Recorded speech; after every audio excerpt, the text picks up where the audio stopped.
Hello and welcome to today's session where we continue the discussion on Longinus Sublime. So, when we come to the third section of Longinus on the Sublime, we realize that Longinus begins to talk about the kind of language that needs to be avoided in order to reach the sublime effect. So, right at the outset we saw how from the beginning of the treatise Longinus is focusing on the quality of the sublime. He does not give too many prefatory remarks before stating at the outset that this discussion is entirely about the quality of the sublime, the quality of reaching sublimity in literature. And he is also addressing other similar minded, like minded people who also have a kind of familiarity, kind of sensibility which he can also relate with. And there is a common ground that he begins with in that sense in terms of approaches to literature, approaches to criticism and the kind of scholarship which surrounds that. Having said that, in the third section, it makes perfect sense when he begins to talk about the kind of language that needs to be avoided if one is targeting to reach the sublime effect in literature.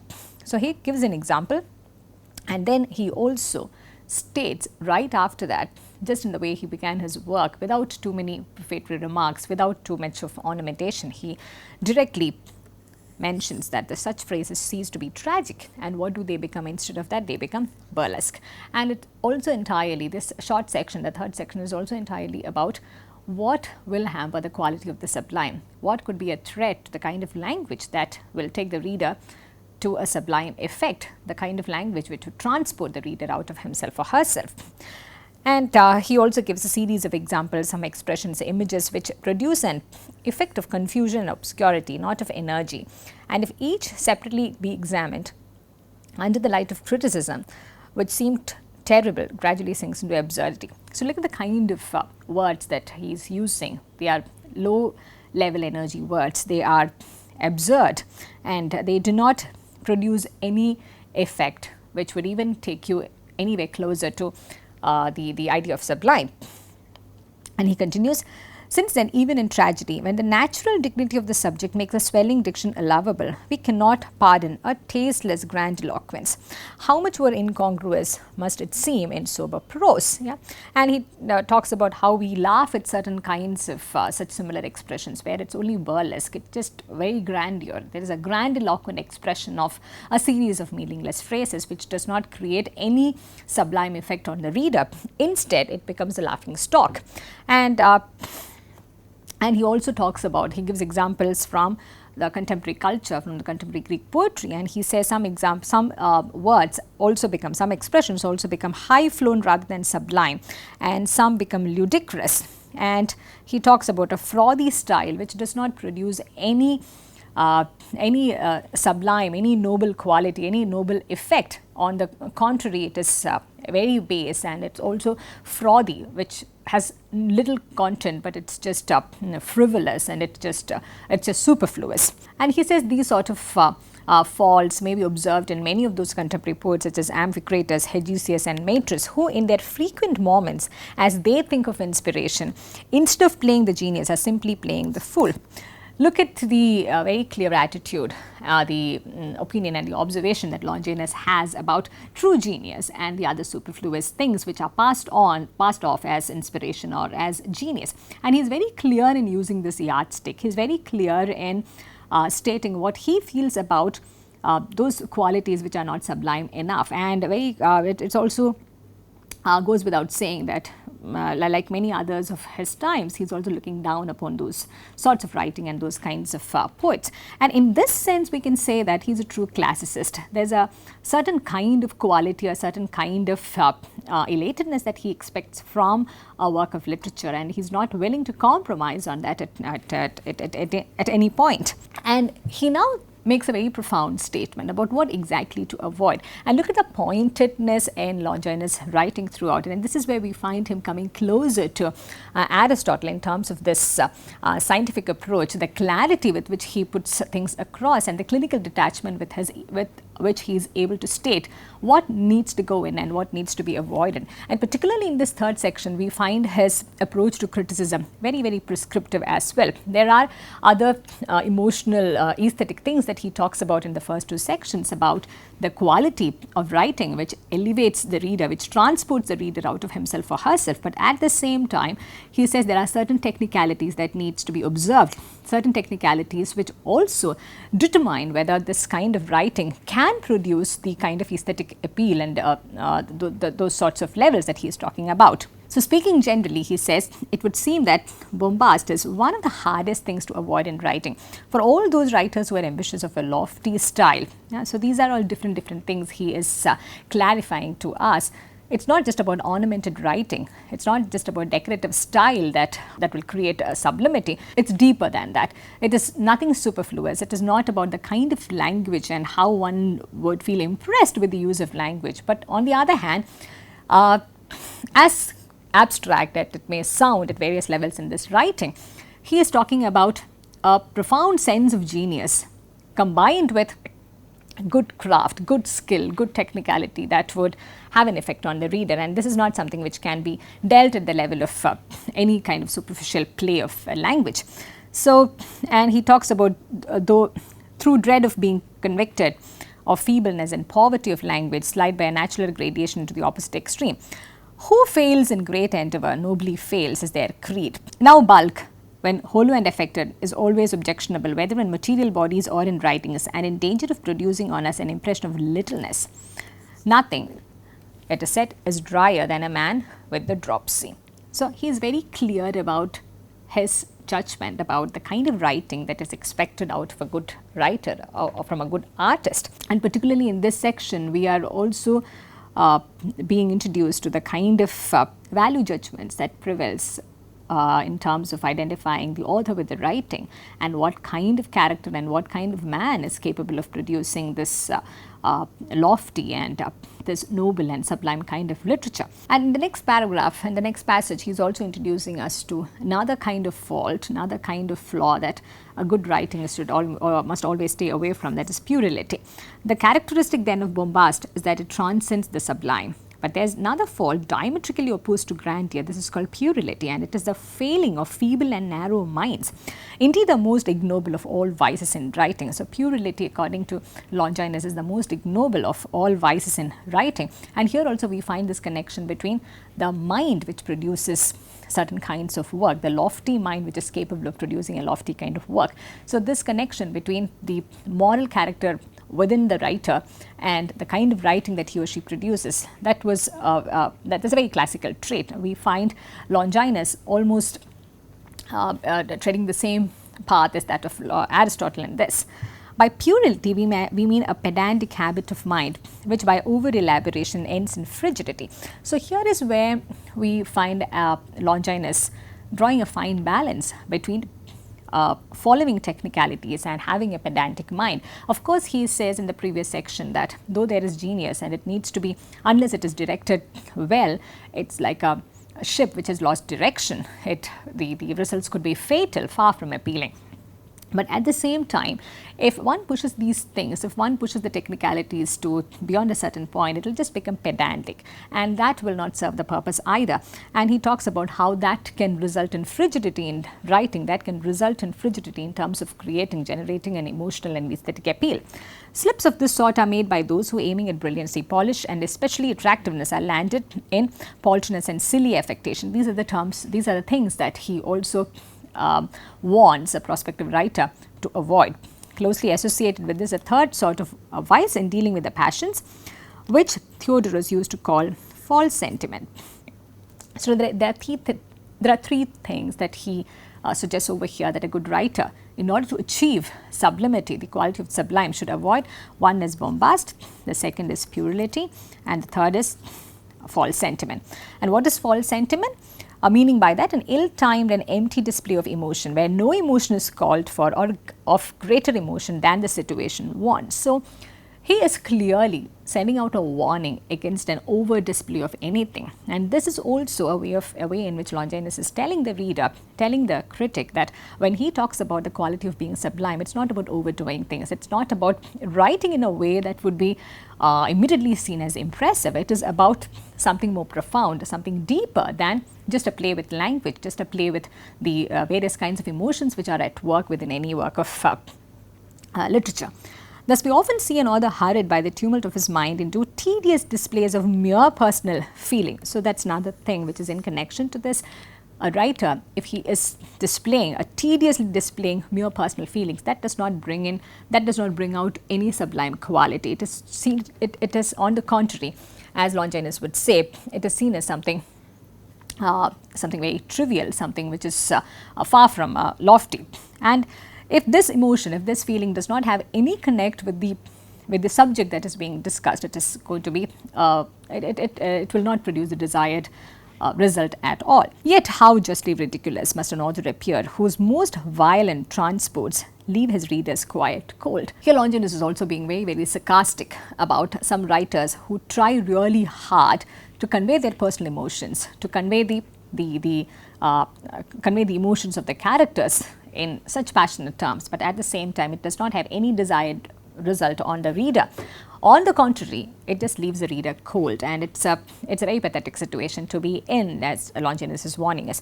And he was also saying now here that he will move on from this subject. I will dismiss this subject as I intend to devote a separate work to the treatment of the pathetic in writing.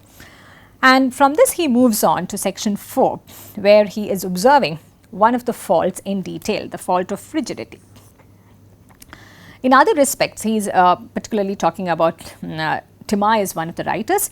In other respects, he is an able writer and sometimes not unsuccessful in the loftier style, a man of wide knowledge, full of ingenuity, a most bitter critic of the failings of others, but unhappily blind to his own.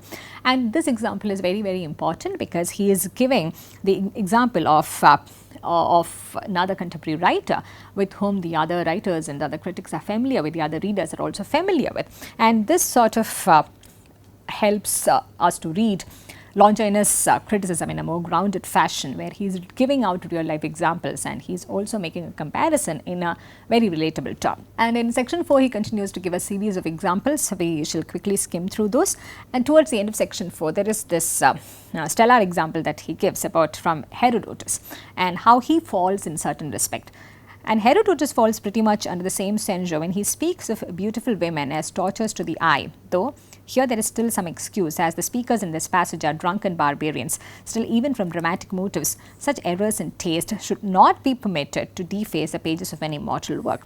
So there are certain kinds of expectations that a critic like Longinus has from a work that is perceived to be immortal. And there are many examples that he gives from well-known works, renowned works, which have already attained immortality. From Iliad, for instance, he gives this example from Iliad where Achilles addresses Agamemnon as a drunkard with eye of a dog. And these sort of expressions are not something which Longinus entirely approves of. And he also says, as he says towards the end, how even someone like Herodotus falls pretty much under the same sort of judgment, and he entirely disapproves of the use of certain kinds of language which he thinks will take away the charm from a work which otherwise has the potential to become immortal. And having drawn our attention to these various kinds of errors in taste, in section 5, he tries to engage us with this discussion where we can also focus on the source of these improprieties of language. And look at the way in which he talks about this. These glaring improprieties of language may be traced to one common root, the pursuit of novelty in thought. Again, we can find some similarities with Aristotle. You would hear about the lofty mind being capable of producing lofty thoughts about certain kinds of requirements that are being mentioned in terms of the moral fabric or the kind of stature that the character or the author is supposed to have. It is this It is this that has turned the brain of nearly all the learned world of today. Human blessings and human ills commonly flow from the same source, and this source is the mind.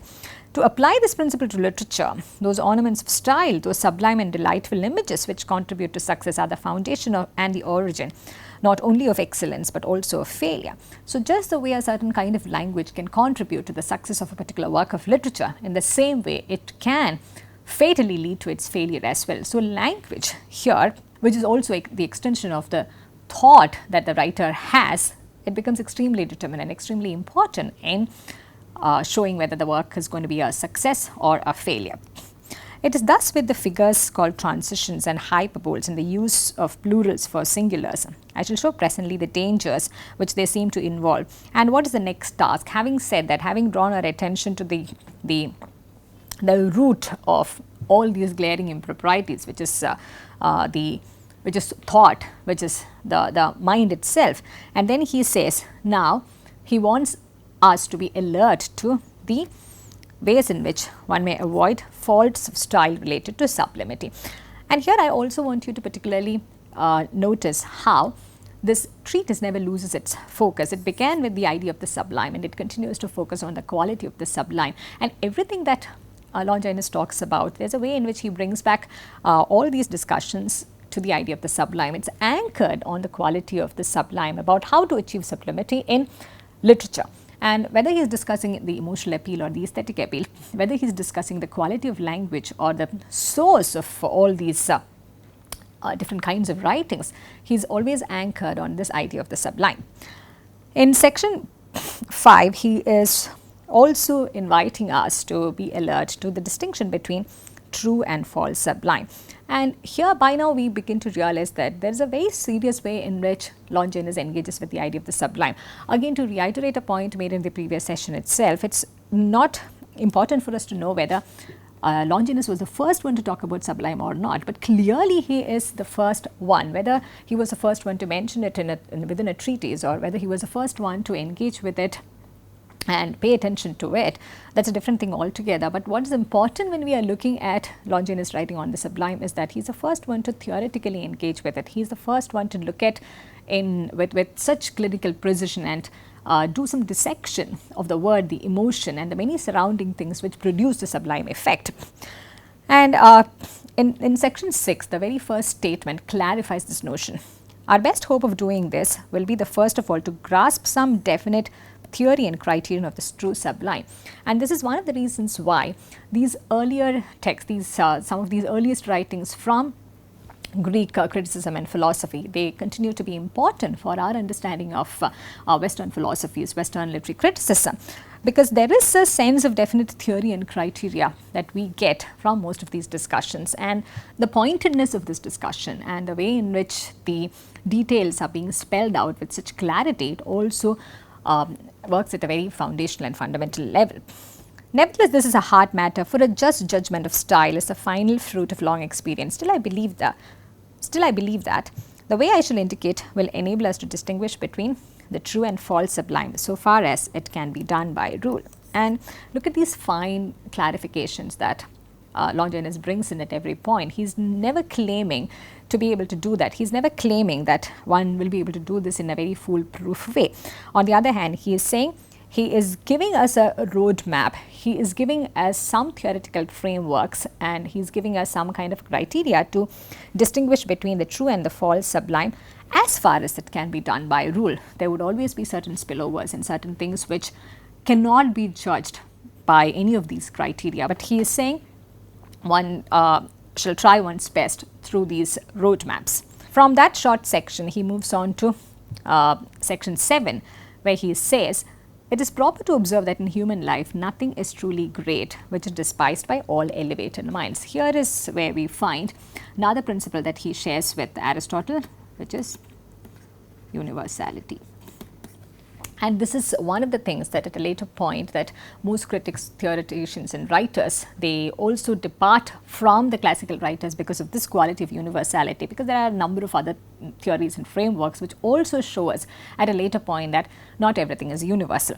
Now, coming back to this point which Longinus puts forward, he says it's proper to observe that in human life nothing is truly great which is despised by all elevated minds. On the other hand, he is trying to pursue us through this argument that if all elevated minds agree on one thing, being good, being sublime, or being flawed, or being a failure, then that has to be right. Here, there are a lot of presuppositions which govern this sort of a yardstick. And before we come to that, we will look at the details of this discussion in section 7.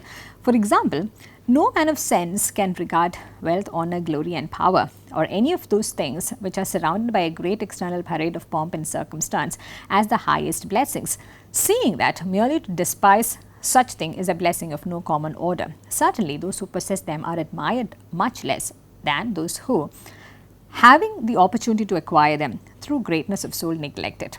So, there is a certain moral quotient which also determines the way in which elevated minds are being qualified, elevated minds are being defined over here. He says if one takes the case of how wealth, honor, glory and power, how these qualities are looked upon, and if we try and judge the response in connection with how these things are being prioritized in various human lives, human minds, that will also tell us something about the kind of person that he or she is. He looks at these things as something very, very universal. He engages with these examples as something that almost everyone in the universe, the learned minds, the elevated minds will perhaps share. And this assumption that all elevated minds, all lofty minds will have similar kinds of thoughts, similar kinds of taste, similar kinds of priorities.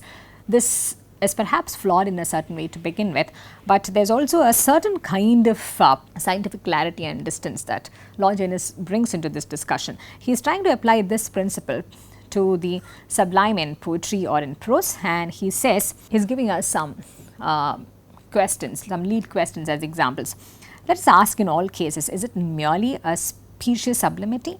Is this gorgeous exterior mere false and clumsy pageant, which if laid open will be found to conceal nothing but emptiness? For if so, a noble mind will scorn instead of admiring it. So, how to identify this noble mind and who decides what this noble mind looks like and how this noble mind functions, that's a different question altogether. And this is where perhaps some of the flaws of classical theories can also be located. It's natural to us to feel our souls lifted up by the true sublime and conceiving a sort of generous exultation to be filled with joy and pride, as though we had ourselves originated the ideas which we read. If then any work on being repeatedly submitted to the judgment of an acute and cultivated critic fails to dispose his mind to lofty ideas, if the thoughts which it suggests do not extend beyond what is actually expressed, and if the longer you read it, the less you think of it, there can be here no true sublimity. And here he is telling us again, he is reiterating the point that if elevated lofty minds, if they feel similar about, if they have similar opinions, similar critical judgment about a certain work of art, they cannot go wrong. And he ends this section by saying, in general, we may regard those works as truly noble and sublime, which always please and please all readers. And this is also seen as a great test of good literature. For when the same book always produces the same impression on all who read it, and whatever be the difference in their pursuits, their manner of life, their aspirations, their ages or their language, such a harmony of opposites give irresistible authority to their favorable verdict. So, this he says is the test of great literature.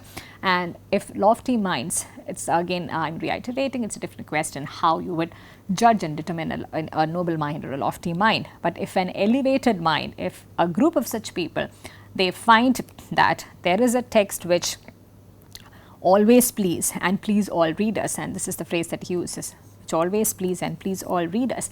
If all those elevated minds feel the same about a text, they cannot be wrong. So, this, what is being seen as universal here, we realize that it is also personal at various levels. It also it's also determined by a lot of other external factors, which of course like most other classical thinkers, most other classical critics, Longinus also does not take that into account. But here what we need to focus at this point is the kind of division and the kind of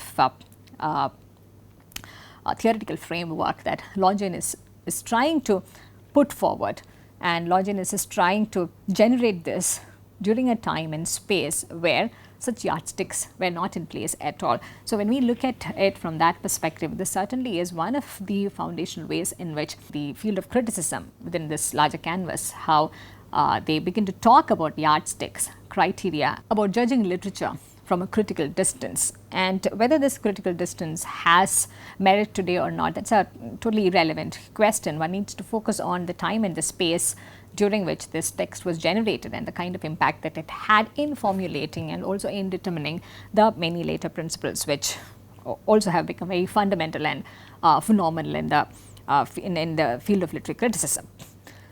So in section 8, which we shall focus on tomorrow, he talks about the 5 principal sources of sublimity. In the next discussion, we will also focus on how Longinus is seen as the first romantic critic. We shall also be taking a quick look at one of the commentaries by Scott James, where he locates Longinus as the first romantic critic. So I encourage you to read through these sections that we just discussed and also be familiar with the text in original, so that you get a hang of how these things were put forward in the earliest centuries. I thank you for listening, and I look forward to seeing you in the next session.